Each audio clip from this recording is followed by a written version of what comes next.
Hoje com o pastor Joseph Prince. Os doutores falam de problemas e distúrbios e doenças psicossomáticas, e essa palavra, na verdade, é grega. Psico é psique, o cérebro, a mente, a alma, psique, e soma é o corpo. Então, olha, são problemas no corpo, problemas físicos causados pela mente, como você pensa, a preocupação, a ansiedade, o estresse.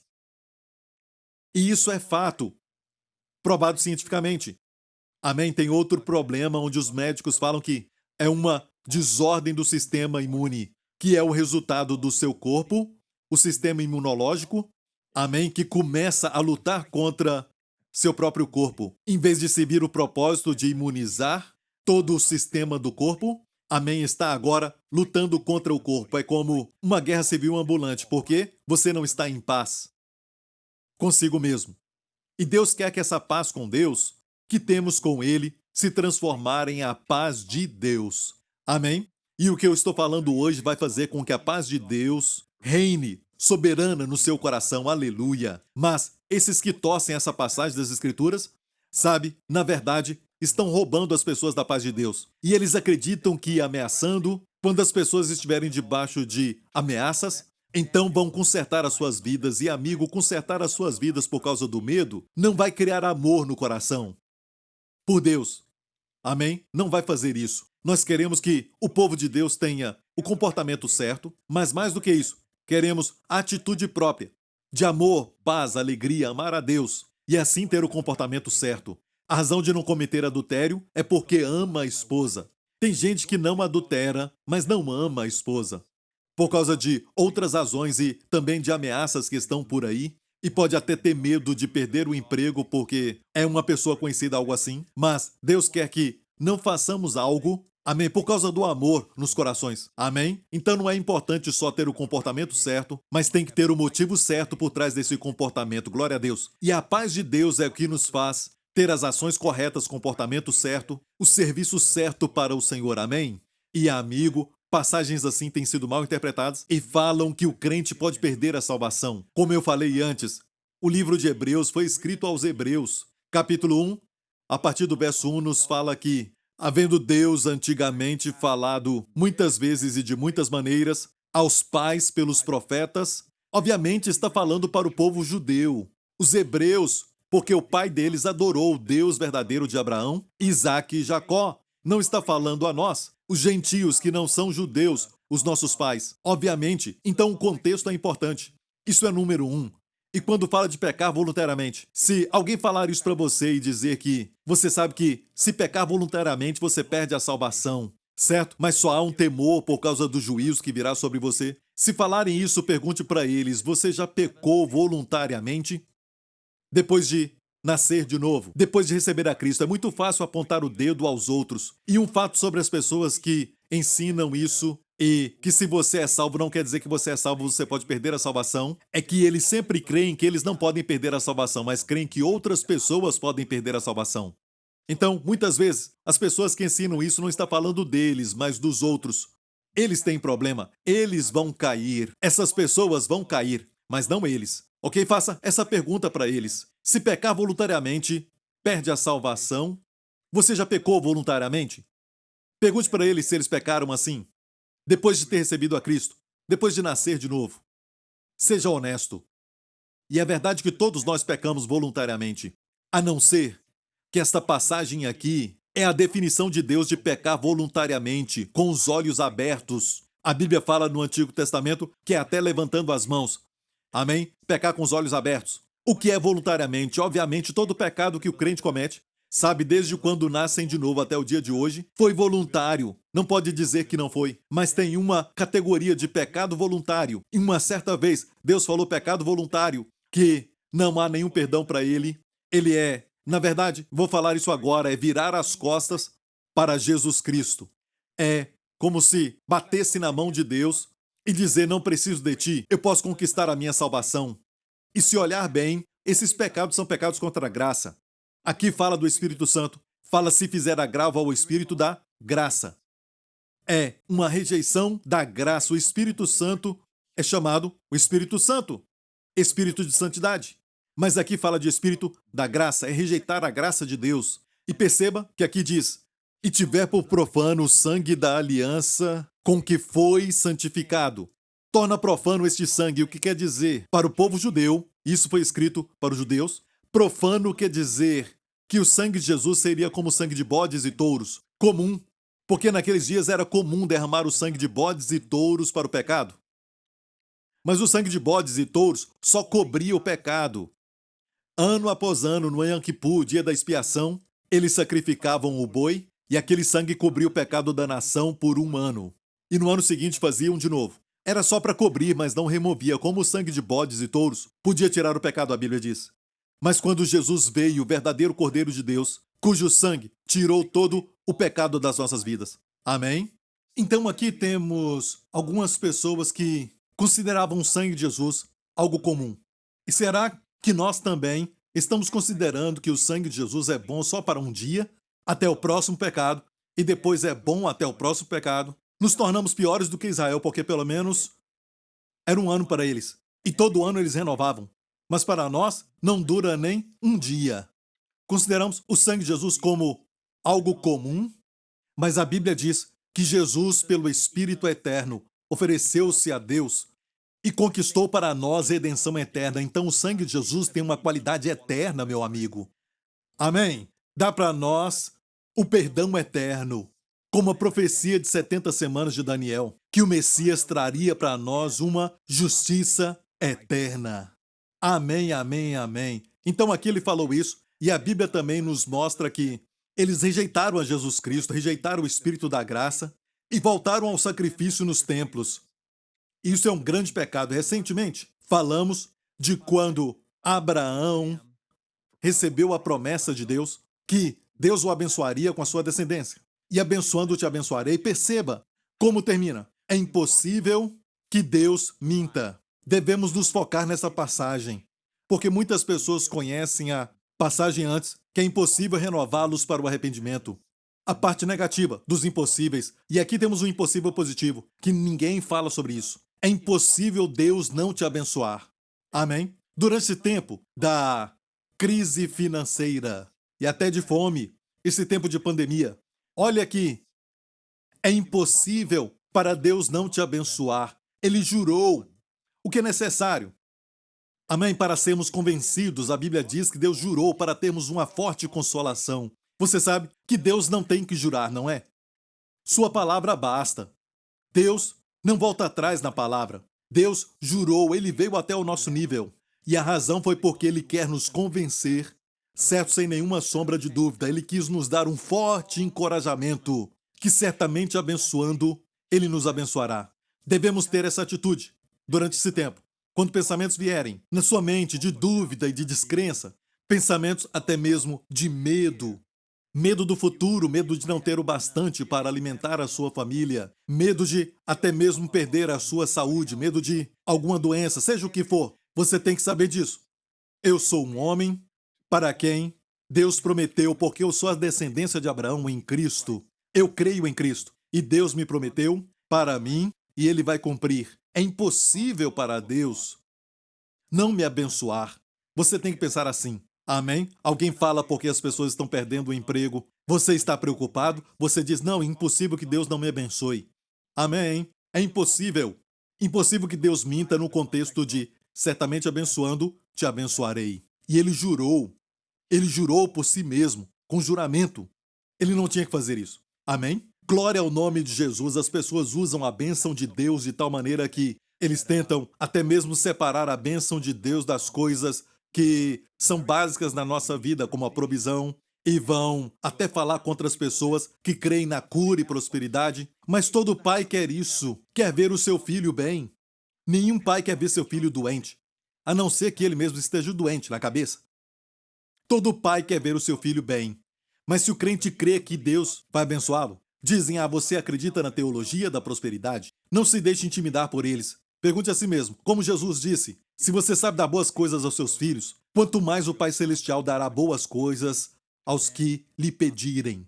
Amém? Alguns usam aquele texto, Deus não é homem para que minta, ou filho do homem para que se arrependa. E sempre usam esse texto de forma negativa, que a punição de Deus virá Deus não é homem para que minta. Quando Deus faz uma ameaça, ele a cumpre. É sempre negativo, foi assim que me ensinaram. Quando eu crescia, na igreja que pertencia, sempre usava este verso. Deus não é homem para que minta, nem filho do homem para que se arrependa. Sempre no contexto negativo, com ameaças e punição, ok? Mas se olhar com cuidado, onde esse texto está, ele está nas palavras do profeta Balaão, ok? Sobre Israel. E olha o que ele disse. Deus não é homem para que minta, nem filho do homem para que se arrependa ou mude de mente.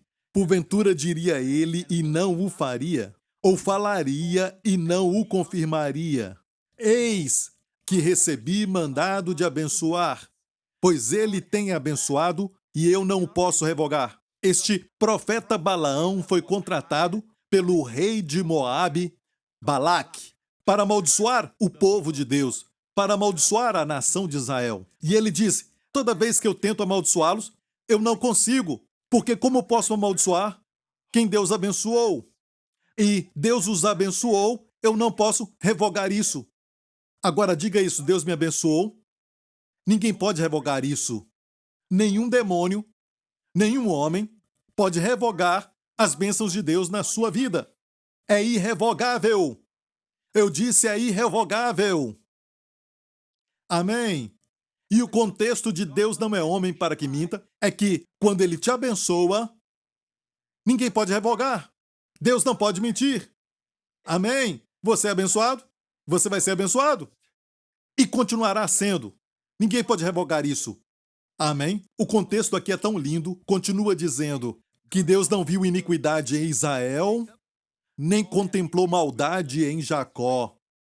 O Senhor, seu Deus, é com ele e no meio deles houve a aclamação de um rei. Olha bem, não diz aqui que não havia iniquidade em Israel, porque sabemos que havia iniquidade no povo de Deus. Não diz que não havia maldade em Jacó, até mesmo em nós. O nosso consolo não é dizer que não há pecado em nós. Não, não podemos dizer que não há pecado em nossas vidas. Certo? Mas o consolo é este. Havia iniquidade em Israel. Havia maldade em Jacó, mas Deus não podia vê-los. Deus não os reconhecia. E isso está no contexto de Deus abençoar Israel. Deus os abençoava e não imputava a eles as suas transgressões. Deus os abençoava como se não tivesse pecado na vida deles. Eu disse como se. Amém? É assim que Deus abençoa. Jesus curava as pessoas como se elas não tivessem pecado. Não imputava a eles as suas transgressões. Uau! Aleluia! Fiquei alegre com esta mensagem, igreja. Obrigado, Jesus. Vamos voltar a Hebreus. Por duas coisas imutáveis, nas quais é impossível que Deus minta, tenhamos a firme consolação, nós os que pomos o nosso refúgio. Observe essa frase. Os hebreus entendiam o que Paulo estava dizendo, e eu creio que foi ele que escreveu este livro. Eles entendem o que ele estava dizendo quando disse nosso refúgio? Ou por o nosso refúgio. Eram familiarizados com este termo.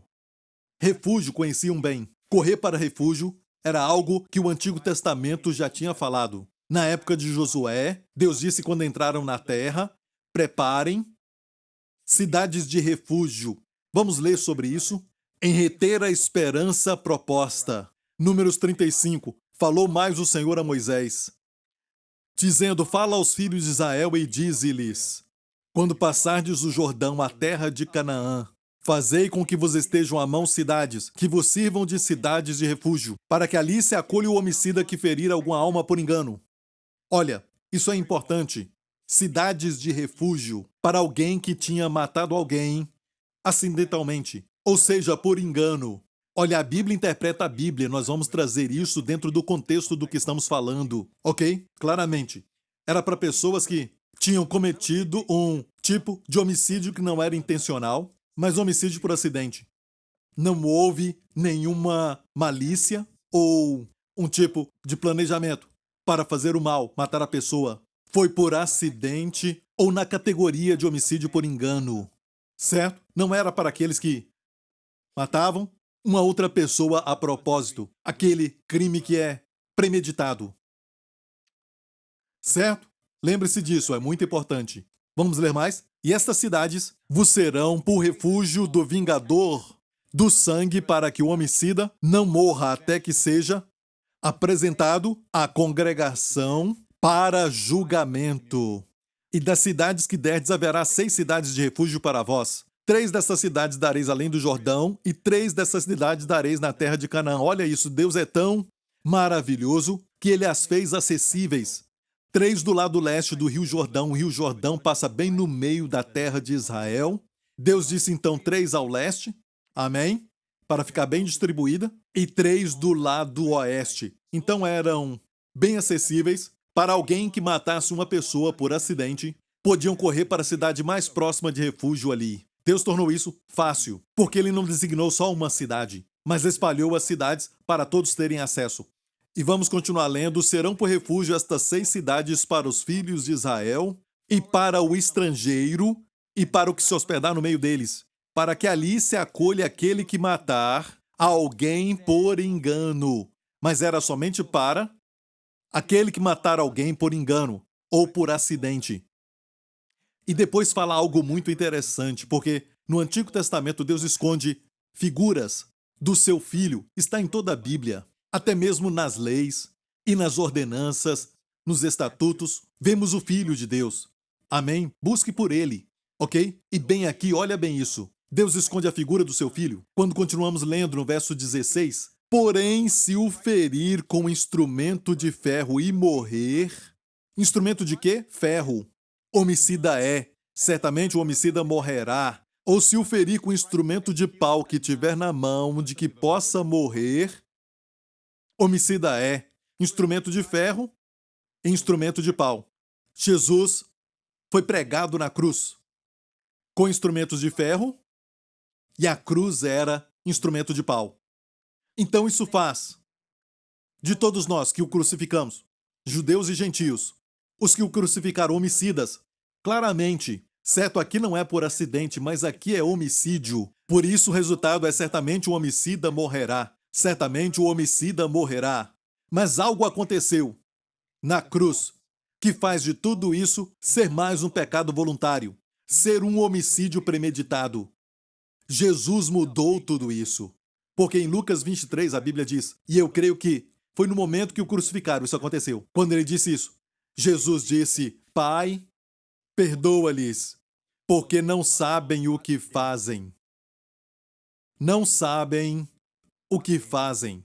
Pai, perdoa-lhes, porque não sabem o que fazem. No momento que ele fez essa oração por nós, ele colocou a todos nós, que o crucificamos na cruz, na categoria de pecado involuntário.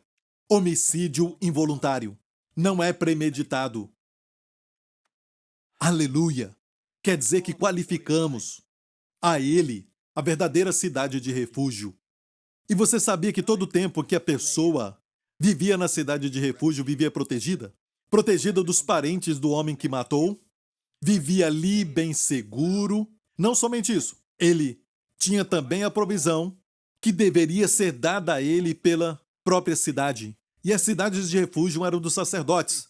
Sabia que os sacerdotes do Antigo Testamento, eles viviam a melhor vida, amém? Eles comiam do melhor, amém? Tinham as melhores roupas, amém? Olha, Deus determinou que fosse assim. Se você ler Números 18, nos diz claramente, todo o melhor do azeite, todo o melhor do mosto e do grão, as suas primícias que derem ao Senhor, as tenho dado a ti. Deus falava com Arão, a ti aqui é Arão e os seus filhos, que eram sacerdotes de Israel. Deus deu a eles o melhor do azeite, o melhor do grão, o melhor do vinho. Vocês vão comer bem, Deus disse. Se você obedecer, vai comer o melhor da terra. Então perceba que quem matou não era sacerdote. Na verdade, era um homicida, certo? Mas eles comiam a comida que o sacerdote comia enquanto estivesse naquela cidade. Não é uma figura linda de todos nós desfrutando de bênçãos que não merecemos? Amém? Porque estamos agora na verdadeira cidade de refúgio, o nosso Senhor Jesus Cristo. Aleluia! Amém? Olha, olhando no contexto do entendimento dos hebreus de pecado voluntário, amém? E pecado involuntário, se podemos falar assim. Vamos voltar a Hebreus capítulo 10? Porque se pecarmos voluntariamente, depois de termos recebido o conhecimento da verdade, já não resta mais sacrifício pelos pecados. Percebeu isso? Ou seja, quem comete esse pecado, você não pode fazer um apelo e dizer, se você cometeu esse pecado, Vem aqui à frente, faça essa oração, certo? Para que fiquem bem com Deus. Não, não há esperança para eles, não há mais sacrifício para eles pelos seus pecados, porque se viraram as costas para Jesus e rejeitaram a graça de Deus e insultaram o Espírito da graça, eles creem que o sangue de Jesus está no mesmo nível que o sangue de bodes e touros e não remove o pecado de uma vez por todas, e viraram as costas para Jesus e voltaram ao sacrifício no templo, porque naquela época o templo ainda existia. Então cometeram o tal do pecado imperdoável. O pecado imperdoável é um pecado que hoje o crente não pode cometer, ok? É um pecado que você tem que ver Jesus pessoalmente, amém? E falar que as obras que ele fez, curando enfermos, limpando leprosos, ressuscitando mortos, foram feitos pelo espírito do diabo. Isto é atribuir as obras do espírito às ações de Satanás, que é o pecado imperdoável. E era com Jesus em pessoa, escute bem isso. Isso fala de pessoas que, com olhos abertos, viram Jesus, porque o contexto, quando Jesus falou do pecado imperdoável em Mateus 12, naquele capítulo, foi uma figura de Jesus sendo rejeitado. No mesmo capítulo que ele falou do pecado imperdoável, ele foi rejeitado pela nação de Israel, por seus líderes, no seu ministério tríplice, profeta, rei, sacerdote. Na primeira vez ele disse: quem é maior do que o templo está aqui, o Senhor do sábado. Naquele mesmo capítulo, eles o rejeitaram como o grande sacerdote. E mais tarde ele disse: maior do que Jonas está aqui. Quem era Jonas? Um profeta. Ele é o grande profeta. Eles o rejeitaram no ministério profético e o rejeitaram como rei. Alguém maior do que Salomão está aqui. Então, com olhos abertos, sabendo quem ele era, o rejeitaram. Este foi o pecado imperdoável. Então, pecar voluntariamente também é pecado imperdoável, cometido pelo povo judeu naquela época, virando as costas para Jesus. Mas ali também tem uma advertência que quando a graça é pregada, não insulte o espírito da graça. E eu vejo na Bíblia, de todos os julgamentos que as pessoas falam, não falam daquilo que diz respeito aos julgamentos do Novo Testamento. Porque o Novo Testamento fala de julgamento. Por exemplo, Paulo disse, pronunciando uma dupla maldição sobre qualquer um que não prega o evangelho da graça. Não falamos disso hoje. Eu vi este verso tempos atrás e decidi que em vez de ser duplamente amaldiçoado, eu quero ser abençoado e pregar o evangelho da graça. No livro de Gálatas diz que todo aquele que não permanecer, porque não é fazer o melhor, ou fazer o melhor não basta na lei, tem que fazer tudo. Aqui diz, todo aquele que não permanecer em todas as coisas que estão escritas no livro da lei é maldito. E aqui diz, todos aqueles, pois, que são das obras da lei, estão debaixo da maldição. Por isso que no momento que você defende a lei, você está debaixo de maldição. Mas os que são da fé são benditos. Os que são da fé são benditos. Amém. Glória ao nome de Jesus. Olha, a Bíblia diz que já não resta mais sacrifício pelos pecados, mas uma certa expectação horrível de juízo e ardor de fogo que há de devorar os adversários. Quebrando alguém a lei de Moisés, morre sem misericórdia só pela palavra de 2 ou 3 testemunhas. De quanto maior castigo, ou seja, o pecado contra a graça, ver a graça pessoalmente. Olha, amigo, como eu disse agora, as pessoas não percebem que rejeitar a graça, falar contra a graça ou falar contra o evangelho da graça, na verdade vai ter maior castigo do que quem peca contra a lei. Aqui fala isso. Sabe, eu lia certa vez em Israel, quando estava lá, bem perto de Betsaida, eu lia sobre os ais. Nós estávamos fazendo um vídeo e eu li aquela passagem que Jesus falou: ai de ti, Betsaida, ai de ti, Cafarnaum, porque tu te exaltaste até o céu, mas serás abatida até o inferno. Ele falava de ais e pronunciava ai para essa cidade e para aquela cidade. O que aconteceu com Cafarnaum? Foi exaltada até o céu porque Jesus fez muitos dos seus milagres em Cafarnaum. Mas eles o rejeitaram. Rejeitaram a graça de Deus. Então foi abatida até o inferno. Naquela época tinha uma cidade chamada Tiberíades. E até hoje, Tiberíades existe. Mas Cafarnaum é uma cidade de ruínas. Quem a visita só vê ruínas. Não foi reconstruída. Ficou sob maldição. E então eu estava lendo isso e de repente eu li essa menção: ai de ti. Mencionou Cafarnaum e também Betsaida. as cidades onde ele pregou, e ele disse isso: haverá mais tolerância para Sodoma e Gomorra. Sodoma e Gomorra, pense nisso. Haverá mais tolerância para Sodoma e Gomorra no dia do juízo do que para ti. Todas as cidades onde Jesus pregou, onde a graça de Deus chegou, onde ele limpou os leprosos, abriu ouvidos dos surdos e os olhos dos cegos, pregou o evangelho aos pobres, ressuscitou mortos. A graça de Deus chegou ali, mas eles o rejeitaram e por isso vão ter maior punição do que os pecados da lei. É de maior castigo do que para as cidades de Sodoma e Gomorra terão. E quero dizer isso. Pense 2 vezes. Não, 3 vezes. Antes de se levantar contra o evangelho da graça. Falar contra a graça é tirar a esperança das pessoas. Amém? E o evangelho é chamado o evangelho da graça e paz. Então a Bíblia diz: de quanto maior castigo cuidais vós, será julgado merecedor aquele que pisar o Filho de Deus e tiver por profano o sangue da aliança com que foi santificado e fizer agravo ao Espírito da graça. Voluntariamente, o Senhor falou que o Espírito Santo aqui é o Espírito da graça. O Espírito de favor que nós não merecemos, liberando provisão de cura, provisão de salvação, provendo bênçãos para os homens. E rejeitaram o Espírito da graça. Rejeitaram então a salvação. Querem trabalhar por sua salvação. Querem merecer a sua salvação. Viraram as costas para o Senhor e voltaram para a lei. Voltaram ao sacrifício no templo. A Bíblia diz que com isso pisaram o Filho de Deus. E essas pessoas tinham conhecimento da verdade, mas não receberam a verdade.